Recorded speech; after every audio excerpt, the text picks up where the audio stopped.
What is up, everybody? My OMI homies, my VeVe fam, and anyone who is tuning in for the first time. Welcome to the Doctor of Stuff channel. I'm your host, Doctor of Stuff. You can call me Doc. Anything and everything I say here should not be taken, none of it should be taken as financial advice. These are just my thoughts and my opinions. But guys, I'm excited. like, okay. So, the reason I'm doing this video is, when I'm on around the Komiverse and I start talking about OMI or VeVe and I get really excited, I don't think that people necessarily, and maybe some of you do, but for those who don't, some of the catalysts that I really see coming together over the next 6 to 8 months are the catalysts that are going to build up to something that could significantly impact OMI and VeVe. So, first of all, shout out to everyone who's here, SoCal, OMI Homie, Bean Tech, and Poppy, and everyone else who's watching who hasn't commented yet. Thank you for joining. This is my first solo live stream. Mostly been on Crypto Rain or around the Komiverse or on a lot Danny DeBole's channel, NFT Pirates. So I'm excited to get this going, and it's going to be a more normal occurrence.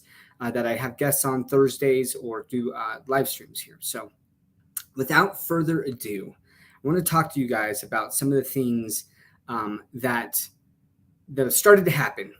The first one being right here. I'm gonna pull this up here. Okay, so the Bitcoin spot ETF. Maybe some of you are familiar with what's going on there, but basically this company called Grayscale back in 2022 filed a petition with the SEC basically to get a spot Bitcoin ETF. A little bit about Grayscale. They are a digital currency asset management company. I'm not going to go into the details of them. You can look them up. But a long story short, the company manages a Bitcoin trust that they basically wanted to turn this trust into an ETF, an exchange traded fund. So what is a spot Bitcoin ETF? It's basically an investment fund that would be able to be traded on exchanges, and it mimics the price of Bitcoin, right? So the reason that's important is there's a lot of people who maybe are interested, they've heard about Bitcoin, but when they find out that they're like, I got to get on like a digital currency exchange, like a Coinbase or a Binance or something like that. And then I gotta understand it a little bit more. And then they're like, or maybe like I have to self-custody this, right? It becomes harder and less likely that people are going to do that. So Grayscale, they filed for a Bitcoin ETF and the SEC denies them.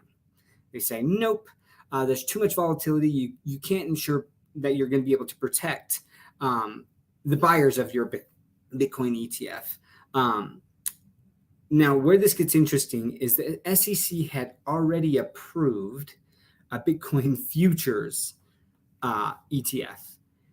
And so basically Grayscale disputed this, right? They kicked it back and it went to the courts and they said, hey, we will implement the same controls that are already in place for a Bitcoin futures ETF, which remember, Bitcoin futures, the underlying asset that's being traded or tied to is Bitcoin already. So a judge looked at this and just recently ruled, hey, SEC, your argument does not make sense.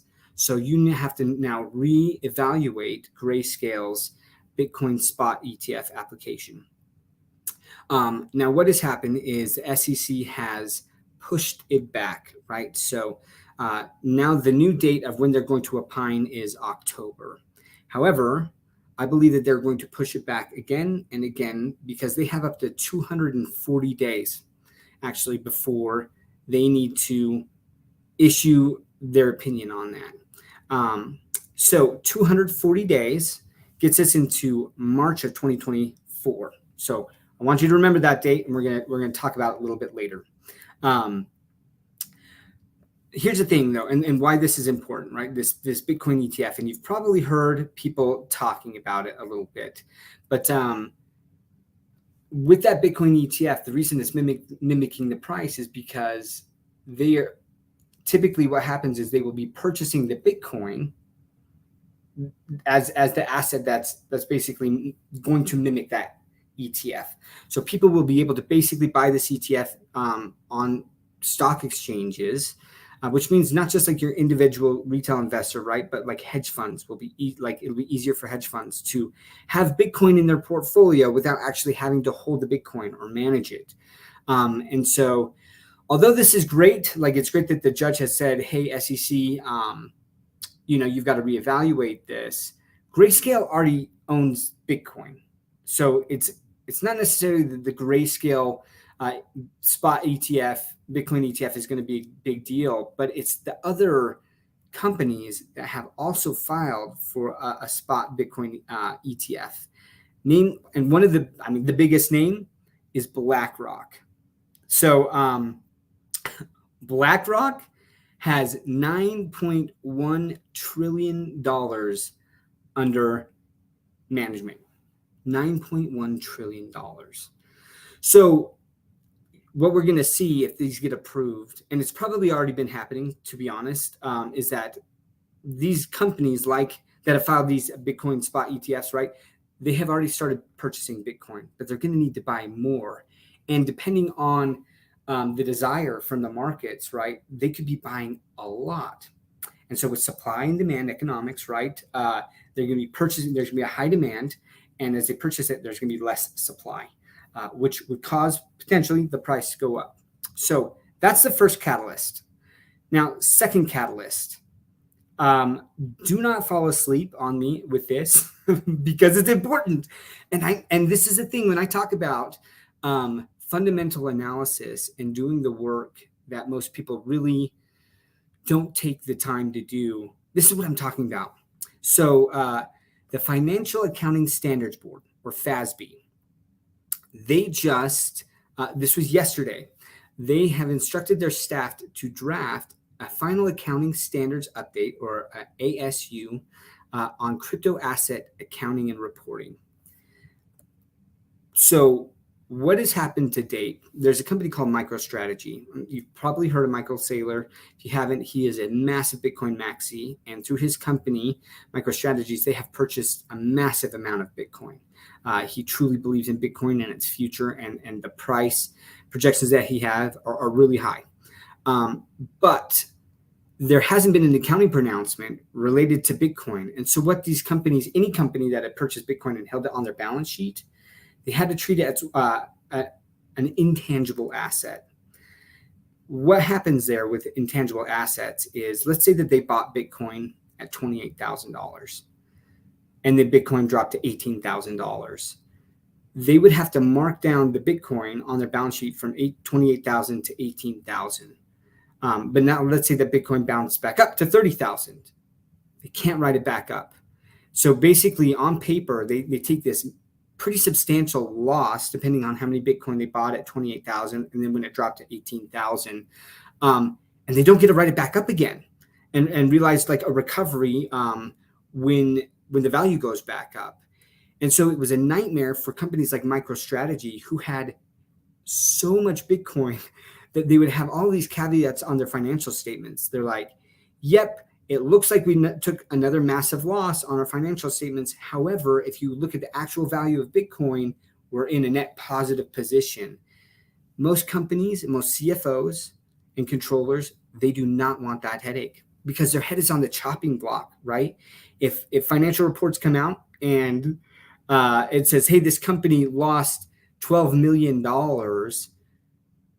people are going to freak out. But if they look at the notes and they're like, actually, we made 2 million, but we had to write it down, but then Bitcoin is back up, like they're just not going to deal with that. So this accounting pronouncement allows companies now to market to market. So if Bitcoin price is 28,000, it drops down to 18,000, they would have a write down at 18,000 for that quarter. And then if it goes back up to 30,000, they would have a profit of 30,000. Now it's unrealized losses and gains and things, but it is very important for mainstream for this accounting pronouncement to happen.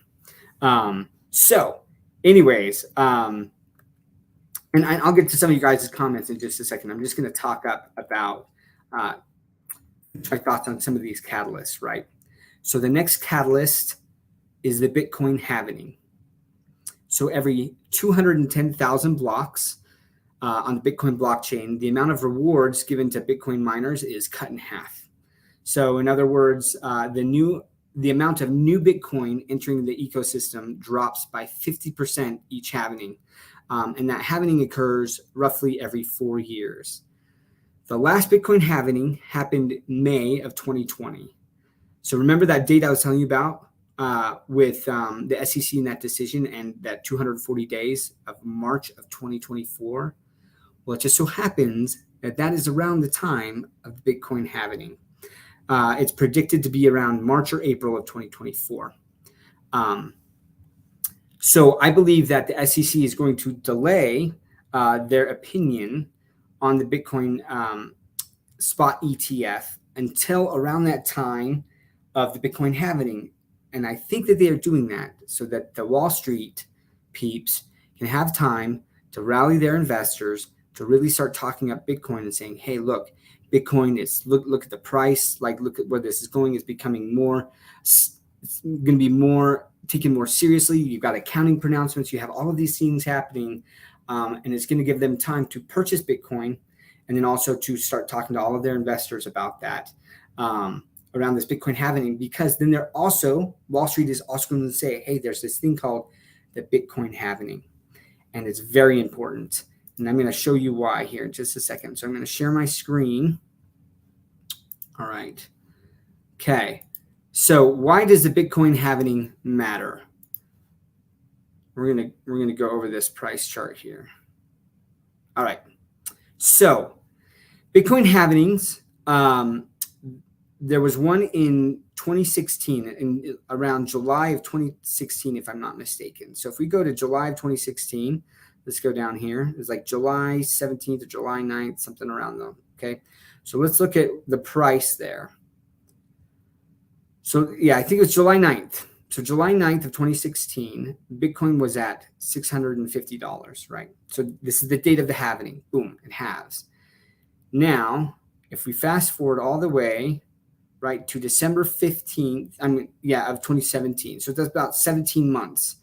17 months, Bitcoin went from $650 to $19,665. All right, massive pump. And then it drops. Boom, boom, boom, boom, boom, boom, boom. The next halvening happens in May. I think May something of 2020, right? So let's get to May. May 11th, around there. May 11th, 2020, the price of Bitcoin is $8,600. Fast forward 18 months, and you can't even see it here. It actually, like, for whatever reason on this chart, it's not going to let me show it, right? So if we scroll down here to the high, right here, 69,000. So from 8,600 to 69,000. So this is why it gets basically what the theory is, right? And again, this is just historically this has happened. Just because it's happened in the past doesn't mean it'll happen in the future. But when you get enough people looking at things historically and then basing actions or planning on actions based on historical figures, it almost can become a self-fulfilling prophecy. So this is where I'm saying, all right, so the next Bitcoin halvening is in March or April of 2024. And after that, within 18 months, there's a substantial possibility that Bitcoin could go crazy, right? The price of Bitcoin could go crazy. Now, I've seen people say anything from like 100,000, which wouldn't be too crazy compared to the previous high of 69,000, right? Or 67,000. But as high as like 500,000 per Bitcoin. Anyways, oh, look at this. Appreciate you guys. Sorry. I know some of this is kind of like nerdy in getting into this, but my background's in financial analysis, and this is kind of what I do. And this is the fundamental analysis that I go through when I'm looking at projects. And I'm going to get into VeVe and OMI in just a second here, right? But I wanted to provide a backdrop of why I've said some of the things I've said about OMI. Okay, so before I get into that, like I'm going to hit the chat here. Shout out to SoCal, Bean Tech. You guys are awesome. Yeah, thank you. I would love it if you would like and share this, tweet this out to people that so I can grow my channel. And hopefully my whole goal here is to just educate people. And I'm going to say, hey, here's what I'm doing. Everyone's financial situation is completely different, right? And so please consult a financial advisor. I am not one. I'm not a real doctor either, right? Let's make that clear. But shout out to you, Poppy. Hey, I really appreciate that, Rizzo. That's awesome, man. And this is a lot of work, but I enjoy it. I enjoy interacting with the community. Bill Gardner, you're an OG, man. Appreciate you. All right, real quick. Thoughts on David meeting with Blackbird VC firm later this month. So Blackbird owns a portion of VeVe, right? So it makes sense that he's doing that, and they've probably asked him to speak at one of the things that they're doing there. So I think it's great. I think it's great. That shows it's a relationship, that they trust him and that they're bringing him on as a speaker. They're like, hey, we've invested in this company. We're going to have the CEO come and speak to some of our people. So I think that's a great sign that they obviously are not upset with the direction that VeVe is taking right now. Shout out to Jordan. I love being on Jordan's Around the Economyverse. It's a lot of fun chatting with him. To be clear, it's Blackbird, not Blackstone. Now, if it was Blackstone, that would be crazy. Yeah. So anytime, Poppy. And if you guys have questions along the way, just throw that out there. What up, Pixel Trader? Crypto. There's a lot of people, look, and I'm going to talk a little bit about this too, like narratives, Justin. Narratives are important.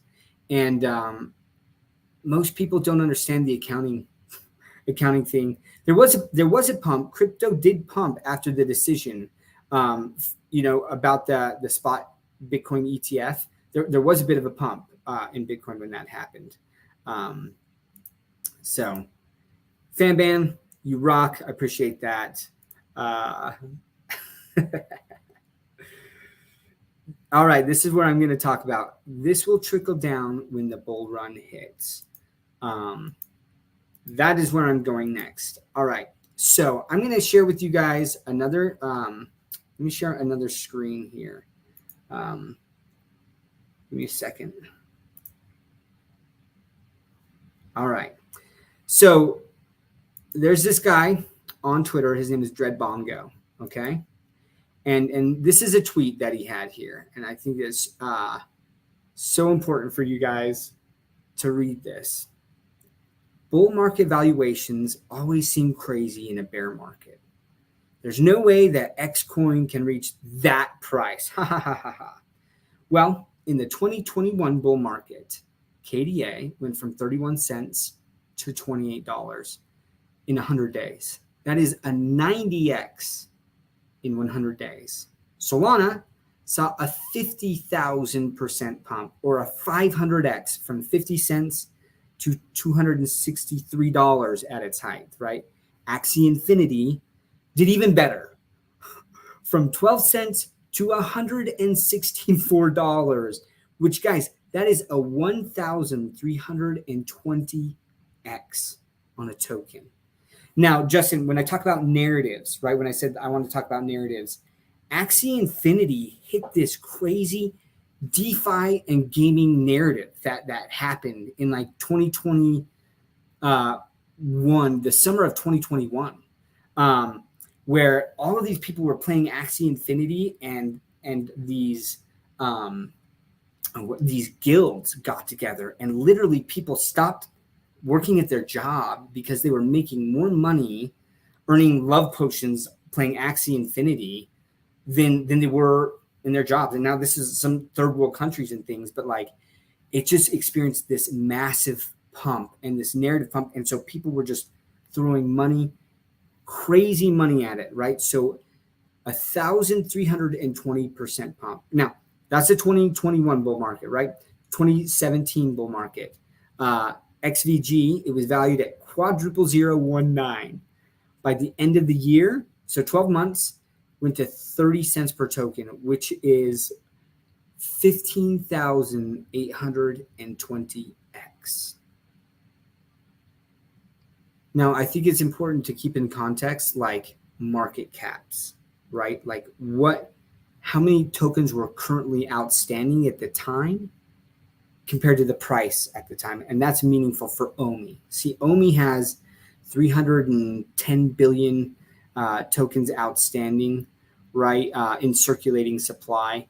That's a lot of tokens. So when you have people like Cavell saying like, hey, $10 OMI, if we still had 310 billion tokens of OMI, that is a $3.1 trillion market cap, which is that's insane. That's insane. So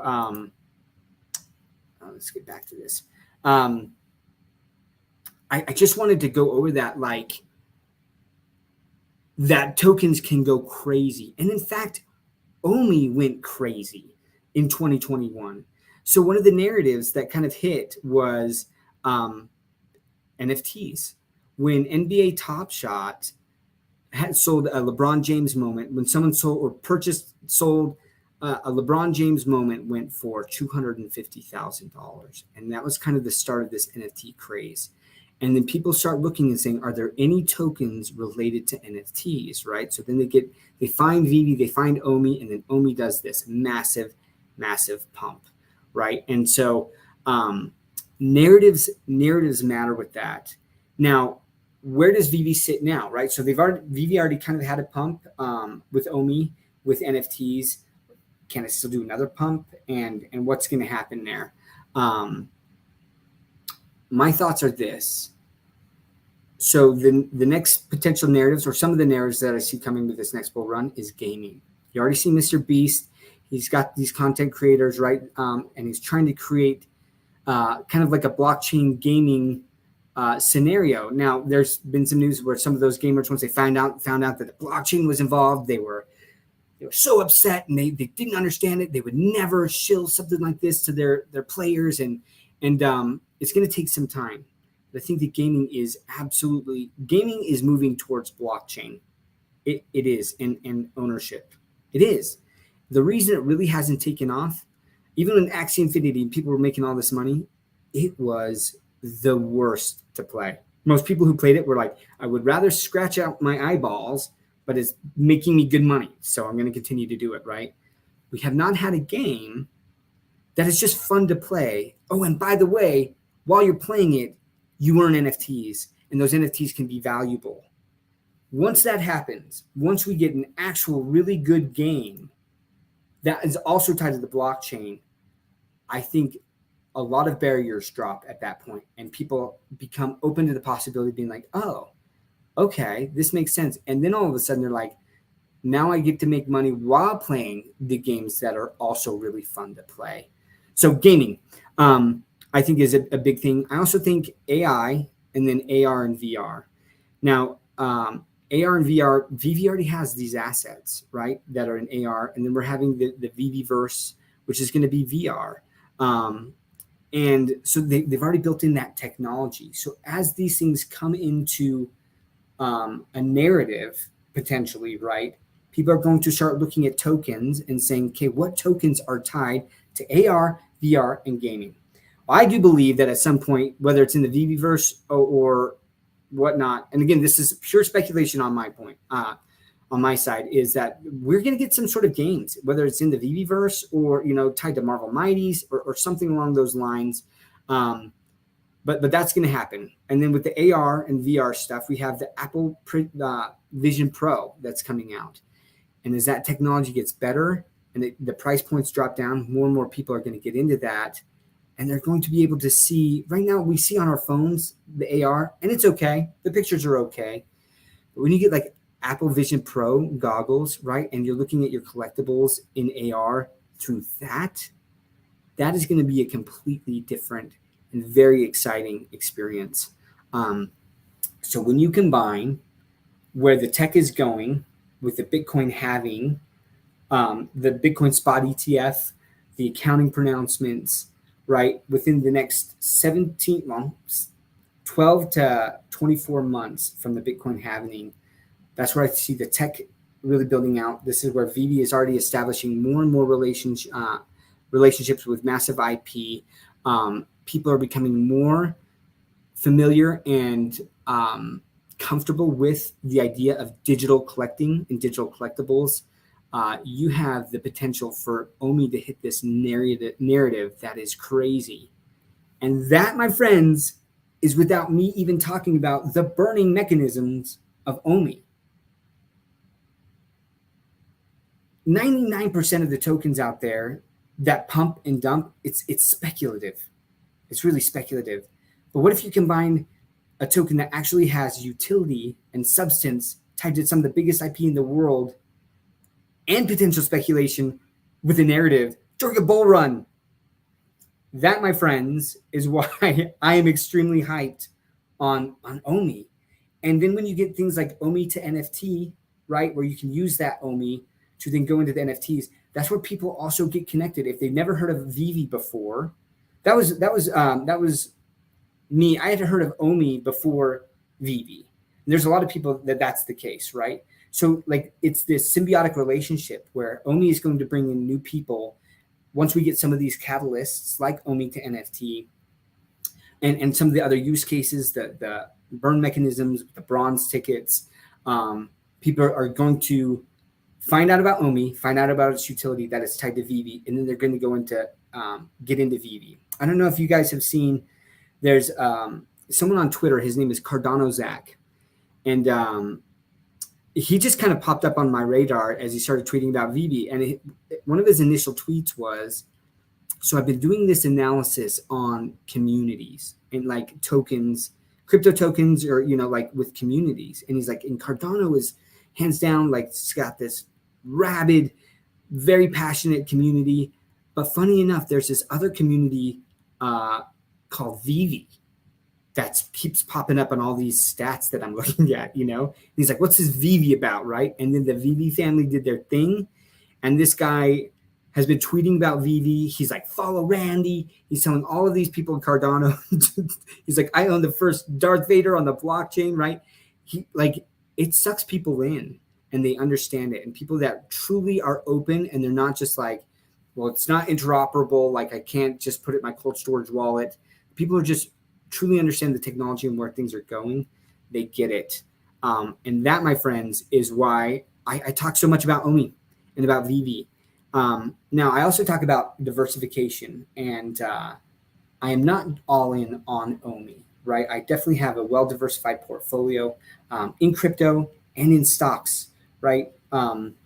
So that's something to be aware of. But anyways, that was kind of one of the reasons I just had to get this out. I was so pumped as I was just looking through these things in that accounting announcement combined with all these things. I'm like, guys, this is really building up to just potentially make this next bull run just crazy with that. All right. Thank you very much, Inch by Inch. His company has multiple VC investors, so feel free to ask questions. Oh, that's awesome. Sleeping, man, I'd love to talk to you sometime about that. I'm in a couple of venture capital groups that do kind of pre-seed investing on crypto projects. And so that's why, I've read a lot of white papers. I've looked at a lot of tokenomics, a lot, in a lot of different areas, right? In gaming, in privacy, in metaverse, in layer ones, layer zeros, oracles, just tons of different projects. And so from my research, when I look at all of those and then I say, here's a company, they're established, they're kind of through the de novo period where they've really hit their stride. They're growing in a bear market. They're making money where most projects are just trying to keep afloat.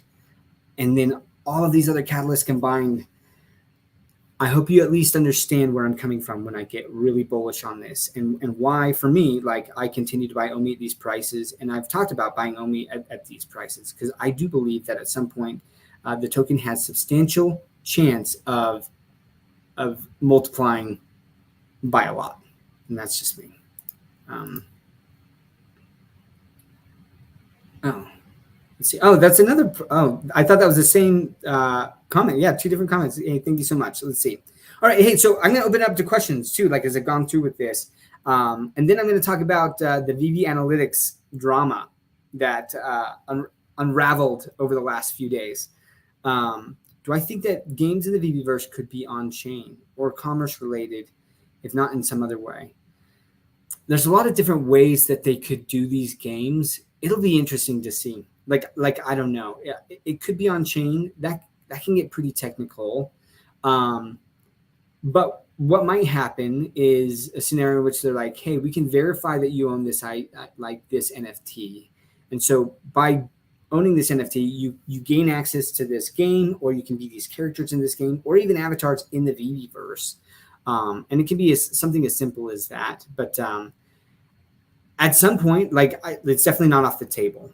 But I do think that we're pretty early on for what VeVe is trying to do and what they're trying to build, for that to be the case right now. OMI burn will be huge. And I talked about this. I truly believe that once we have the ability, and I don't know if it was Reese or just like the Comey chat has verified, right, and stated that they are working on basically being able to buy layer 2 OMI on the web app. And that is where I think that we're going to get massive burn. For example, like some of these comic drops that have happened, like where I'm just like, I know that this is going to sell out, and my chances are pretty minimal of landing this. Like, I absolutely, if I didn't already have MCP points, or if like I could on top of my MCP points use OMI or like buy some additional tickets, like I would do that. I would buy some bronze tickets. I actually probably wouldn't burn the OMI that I have. I'm like, I got to hold on to that. But like, I might just buy additional to give me more chances for like Wolverine. You better believe I am like, all bets are off when Wolverine comes out. I love Wolverine. Cardano has a massive community. Look, Cardano really didn't. It experienced a bull run, but it's still like a layer 1 that man. I've done staking on a lot of different blockchains, and the staking on Cardano is phenomenal. The technology that they built there is pretty phenomenal. So it'll be very interesting to see what Cardano does in the next bull run.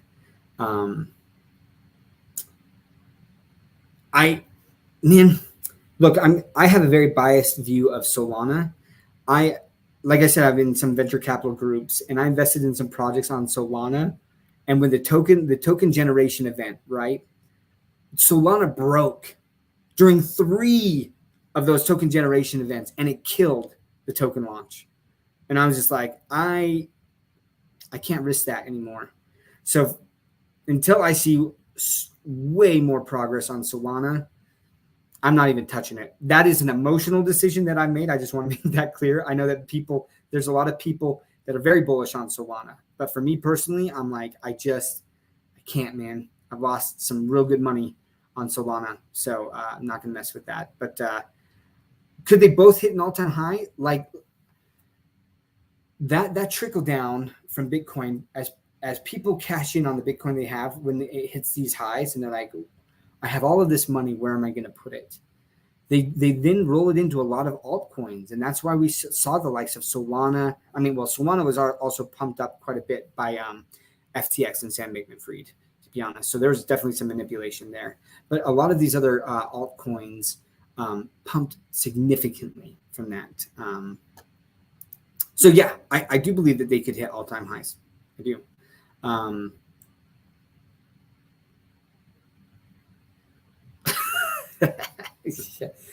Look, most tokens in a bull run go up. Most do, right? Not all of them, which is crazy. But I'm interested in saying, what are the ones that I feel like have substantial potential of doing really large multiples? And those are the ones that I'm most focused on. Now, look, like full disclosure, I am not some perfect crypto investor. I've definitely landed some awesome investments and some that have not worked out. And all I can do is like long term. I think VeVe has been a long term hold for me, and OMI. And so I joke about the price, and if the price goes up, I'm like, that's great. Actually, it kind of sucks because I want it to stay lower so I can really dollar cost average down even more before this bull run happens. But yeah, honestly, most things are going to go up, but I'm trying to get into the ones that are going to go up the most.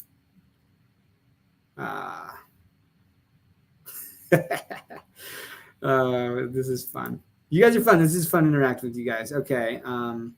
We got to get the VeVe user count up. That's true, Dan. That is true. And that is something that I think it's going to take some time. But if we're looking at, okay, the all-time high, when Bitcoin hit the all-time high, it was about 17 to 18 months after the Bitcoin halving. I do think that there's a lot of runway for VeVe to start making it more and more mainstream, right? They're already starting to enter the Asian markets. And like they're working on the tech. We're seeing so many improvements that basically app update cadence of every 2 weeks. OMI making an announcement and then not too soon afterwards actually having that happen, right? When they announced that, hey, putting in 10 million OMI is going to get you MCP points. There's some speculation as to like, so they made this announcement, but when's that actually going to happen, right? And it happened like what is it, like 10 days after the announcement?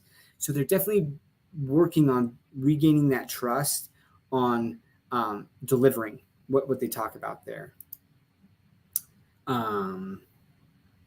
Look, yeah, Essence on Earth 2. If you want to learn about Essence on Earth 2, Randy Chavez, real Randy Chavez, shout out to my only homie there. He talks about it a lot.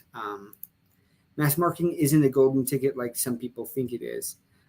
Look, you can spend a lot of money and not accomplish much. Right now, most people think of NFTs as a 4-letter word. They think that NFTs are terrible. Like there's a stain on the term NFT for the majority of the world. They think that it's hurting the environment. It's really bad. And that's where I love that VeVe has pivoted to digital collecting, and people get that, right? It's a very easy concept to understand and to grasp, and it doesn't have that negative connotation to it. It's going to take some time to build that out. But the more I show it to people, and this is where I think that the technology has to improve, where Apple Vision Pro, right? And people getting more comfortable with like AR experiences and VR, and then seeing that and being like, oh, on my phone, like, oh, like I own this collectible and I can see in AR. Most people really haven't experienced that yet, but this is where the technology I think is going to come into play and get more and more people exposed to it. And that's what I'm excited about is VeVe doesn't have to do all of the heavy lifting, Dan. We're already seeing like Amazon, like all of these other companies, they see the value of the blockchain and where this is going, and they are working with NFTs and they're trying to get it right. It's going to take some time, but it's not just VeVe. But as people get exposed to that, right, then all of a sudden they hear about VeVe and digital collecting with some of your like the biggest IP in the world, Star Wars, Back to the Future, Jurassic Park, like Marvel, whatever it is, right? Then they're drawn to that. So I'm grateful that VeVe has spent more money on hiring and building out their tech right now than they have at marketing. They're still selling out a lot of drops, guys, and they're still doing better than the majority of platforms or projects or companies in the crypto space. Yeah, and this is the other thing too. Like in the bear market, there's not a lot of eyes on pretty much anything in crypto. And this happens with the stock market too, right? People lose interest. They stop kind of following. That is just human nature. We have very short attention spans. So I don't expect a lot of users right now. But I think as catalysts continue to build, right, for VeVe, as the VeVeverse rolls out or more and more people get access to the VeVeverse, they start talking about it. The OMI burns, more utility, like and potentially like digital, right? Collectibles, that would be very interesting. We've seen Pudgy Penguins have done that, and some other projects that are really starting to release digitals. I think all of this is building up to just get people more familiar with the idea.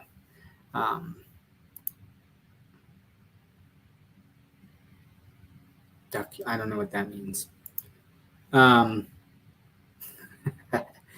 Jordan's gone ham on OMI. Like but he has diversified, and that's one thing that I really talk about. Mark, it is exciting times. I'm pumped. And look, this is the other thing that I will continue to say. For me, if all of my crypto bags went to zero today, gone, done, one, I would be extremely pissed because I would say, what went wrong with my fundamental analysis? Like, how was I so off? So that's the first thing I'd say. But then number two, like, I'd be okay. I wouldn't lose my house. I'm good. I'm good. That's why, like, I have a lot of crypto, but I also am investing in stocks and real estate and other things that will also bring me income. So well-diversified portfolio. I'm excited that we were able to talk Jordan into that. If I can do that to Randy a little bit more with his OMI. But look, those people who like the single trick horse, man, if OMI goes crazy, they're going to be much wealthier than me. And I root for people's success. I love that. So we're going to talk about that, people's success and the VeVe Analytic website. You guys been following this? So there's a website, VeVe Analytics, and somehow it was data scraping or screen scraping data from, and I don't know if it was from IMX or like how they were doing it, right? I don't think that they had API authorization. So I'm pretty sure it was an API because if it was, I think that it would have been a lot more accurate. But you had some people that started to use that, and the analytics website tied people's accounts, right? So one of the accounts that was shown was Dr. Profits, right? And VeVe Analytics basically did this analysis in which it said basically a profit and loss, right? How much have you put in? How much have you received in tokens for selling? What's that market profit loss? And then like what's from when you purchased your collectible to what the current value is, that would be your vault profit loss, right? And so someone who I blocked, and I made a public tweet about it because this is not what we're about, people. We're not out here to tear people down or make fun of people or like even comment on other people's successes. Like, look, I cheered people's successes and I don't point out their failures unless the people who have failed are propping themselves up as these massively successful investors. That's a whole nother story. But anyways, a tweet had gone out about like, oh, Dr. Profit, he's down bad. And that's why he's shilling this project. And this is why Foster is shilling this project, is because they're down so bad that if things don't go better, they're completely wrecked. And that's the narrative that they're spinning there, right? And I was like, whoa, well, this is interesting. So the first thing I did is I was like, I got to check my own vault, like on there. So I looked on that and I was like, well, this is off. Like the vault values are off pretty significantly. Like for me, it was about 17% off. And so I was like, well, I'm going to reach out to some more people, right? I'm going to do kind of like a little audit check on these figures that people are now publicly exposing and saying, oh, look how bad this person is down according to these figures, which I'm taking as truth, right? And I did this analysis and basically came out that, I mean, those numbers were off anywhere from like 10 to 25%. And they didn't even include certain collectibles or any of the comics, right? So when you add that in, the variances were so significant that like the data is completely unreliable. You could not, any respectable person trying to use data would not use that website, right? So I tweeted about that. And then very soon after, the VeVe Analytics website went down. I would like to think that I could take credit for some of that, but my understanding is that VeVe closed potentially some holes that someone was exploiting or using to gather that data. So that is down. This is true, right? The team has had to adapt and to change. And this is one of the reasons that I want the likes of Cryptoys, McFarland Digital Toys to succeed, is because they're going to force VeVe to continue to adapt and to change, right? I like that McFarland is interoperable, and I'm really hoping that VeVe gets the message that is something not everyone wants. In fact, I don't think that the majority of people, if the masses come in, will not want interoperability. They don't want to deal with that. It is a pain. it is a pain to get like your own non-custodial wallet and to learn all of that. And most people aren't going to do it. They're not going to take the time. But for the people who do want to do it, it would be great to have that. And it's great to be able to point to McFarland Toys and say, hey, VeVe, like if they're doing it with DC, like make sure that you're talking to all of your IP, and let's make this happen, right? And Crypt Toys, like something as simple as the box unopening. I think that the minting experience on VeVe, right, when you get a drop, and that opening could be so much better than it is. Let's see. Yeah, Jordan, do one of these, man. It's fun. It's fun just to interact with the community. Look, it is interesting. Like I love talking to people. I love hearing their thoughts. So it's definitely a different dynamic, right? Where like I'm trying to take the community and the comments here and add some more narrative to that. But it's definitely fun. But definitely try it, Jordan. And if you guys haven't, Jordan Riz, he has his own YouTube channel.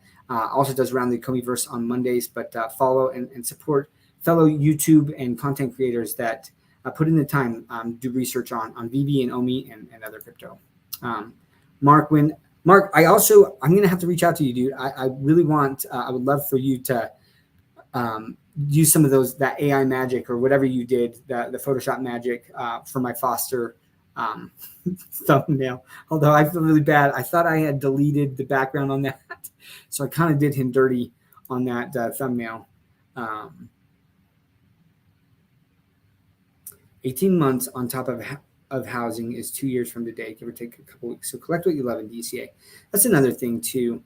Like there's a lot of stuff now and VeVe does such a great job of this. And another reason why I'm so bullish on them long-term is I got into VeVe initially just being like, look, I think that this is a massive investment. Like first, like FA on the blockchain, I think potentially that has some real force behind it. But as I've gotten into this, like this Pink Panther drop, like that hits a big nostalgic like point for me. Like I grew up watching the Pink Panther with my dad, like the movies, right? Then I watched the cartoon as well.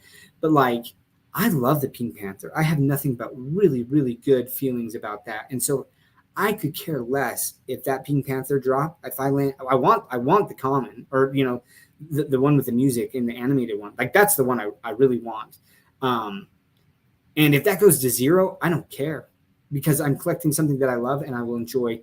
And it's something that just hits this. And it's an emotional trigger for me, just like fond memories. So like VeVe is doing excellent at that. Same with like the Back to the Future. Jeez. That makes more sense. 18 months on top of the halving is 2 years from today. There you go. That makes a lot more sense. 350,000 Bitcoin. Look, I mean, if you listen to like Kathy Wood and Michael Saylor, they've got some wild predictions on what Bitcoin could do in the long term, right? VeVe PR firm is handling the release of the Rolling Stones' new album. VeVe has some connections. I'm going to do another live stream where I talk about that Alley Cloud connection and the doors that opens up. Guys, it is crazy. It is crazy. So a little bit of background as a teaser, but like I had done a lot of research on central bank digital currencies. I'm trying to remember what island out there. The sand dollar, the Bahamian sand dollar was a central bank digital currency that they created. And China had created one, digital currency electronic payment, right? I've done a lot of research in that.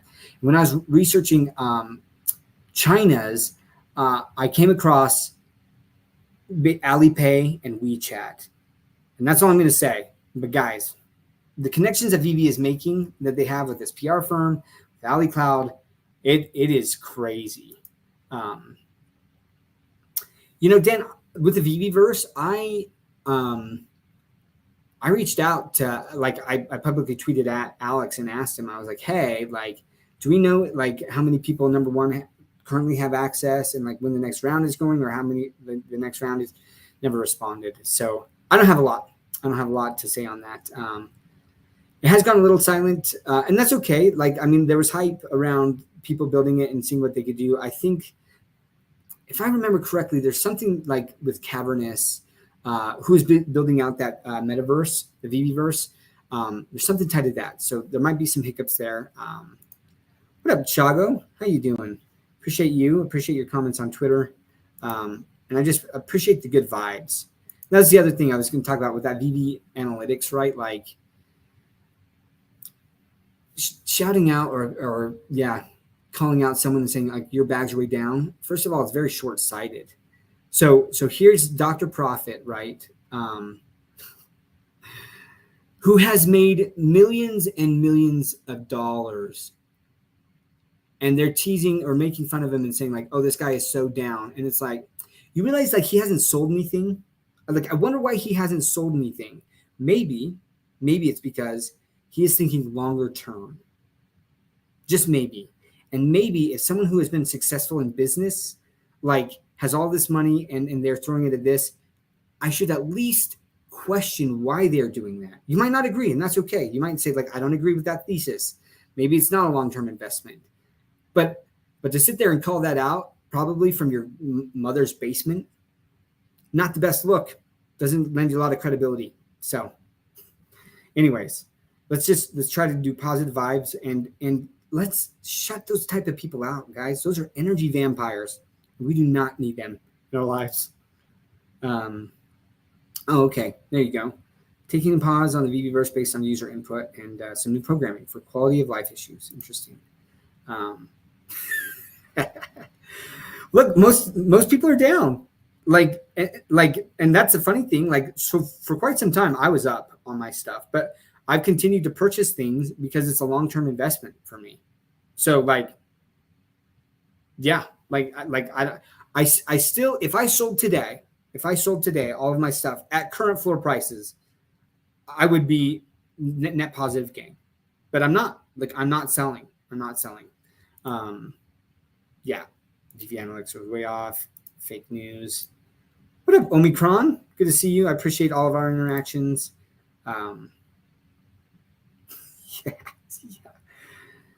Yeah. Oh man, when Cavell said that he was like a better investor than Dr. Profit, I couldn't hold back. I try not to engage in stuff like that. And look, I wish the best for Cavell. Like, I do, right? But the guy was like, I don't like a lot of the things. I don't like the flip-flopping on things, right? Like, he turned to like, oh, this person's paying me more. Started talking about Quid and how Quid was better than VeVe. And like, oh my gosh, it was terrible. Don't get me wrong. VeVe has made mistakes, and I appreciate when people call that out. And we should continue to call that out. That's so important, right? To hold them accountable and say, hey, you guys had promised us interoperability in 2021. Is that still coming? If not, why not? Let's be transparent about that. I like that. And like, that's not FUD. Like, that's constructive questioning and criticism. And it should continue to happen. VeVe web app doesn't correctly show remaining comics after the drop has occurred. Look, there's some things that they're still going to clean up. I definitely want them to focus on the big things. But I think as they're building out their team and they're still hiring more and more people, we're going to start to see a lot of these little bugs go away. Oh yeah, Mark, I was going to talk about that. Thanks for bringing that up. So there has been an application for the first ETH spot ETF, right? Because I do think that other institutions, most people are familiar with Bitcoin, but ETH is definitely gaining more and more traction amongst institutions. So I think that is massive for it. That would be massive. It would be massive. That's funny. Like the funny thing, like, didn't he do like a poll as like whether or not he should leave? And actually, like, a pretty high percentage said like, yeah, you should leave. And then he ignored that and then has continued to make VeVe content, which I was like, probably not the best idea to do that if you weren't going to follow through. But I would love for Cavell to come back and for Cavell to be bullish and hopefully really do some analysis on that and do some fundamental analysis and see why VeVe has such strong potential staying power.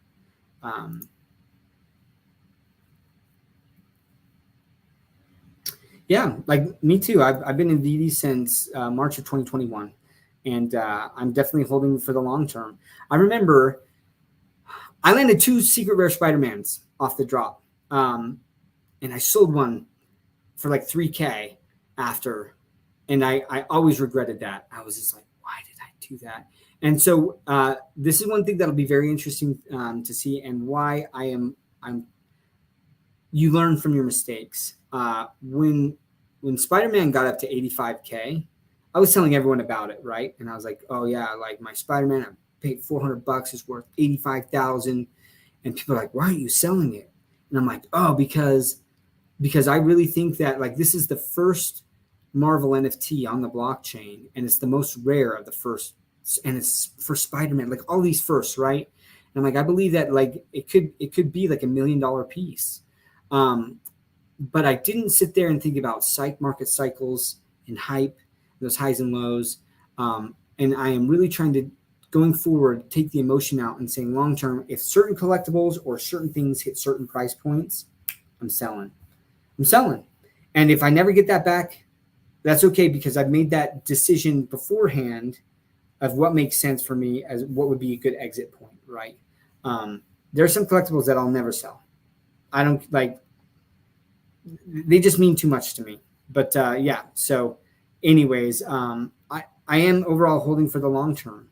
But I would say this too, right? If the chance comes, I remember following the Bored Apes back in the day, and there Visa had just bought, I think it was Visa, or maybe it was American Express. One of those companies had bought a Bored Ape, and there's all of this hype around Bored Apes. And I remember someone in the community being like, you know what? Like, I've got to cash out my Bored Ape. I'm going to sell for 500 grand. I can pay off my house. This is life-changing money for me. And everyone was like, oh, but you got to hold on. And like, the person sold. And what an amazing decision that person made for them, right? And if you guys, no matter whether it's NFTs, whether it's crypto or stocks or whatever it is, if you think like, I'm holding this, but I want to sell it down the line, try to mentally prepare yourself and say, if it hits this point, am I okay to sell? Because otherwise what happens is you're like, I'm just going to wait for it to go up more and more. And then it goes up more and you're like, I'm going to wait again. But then it dips and you're like, oh, but it'll come back up. And then it doesn't come back up and it dips some more. And you're like, well, it'll go back up to where it was before. And then you find yourself kind of on this trailing end. And yeah, then all of a sudden you end up holding all the way down to the bottom. So something to consider. With that, ladies and gentlemen, I appreciate everyone watching. We're coming up on an hour. This was my first solo live stream. I really appreciate you guys watching. If you haven't already, please like and subscribe to the channel. I have an awesome special guest next Thursday that's coming on. It's already been planned out. You guys know these people. They're very well known in the community, and I'll be making an announcement about that early next week. But thanks again for taking the time out of your day. Much love, and we'll catch you guys next time. Thanks so much.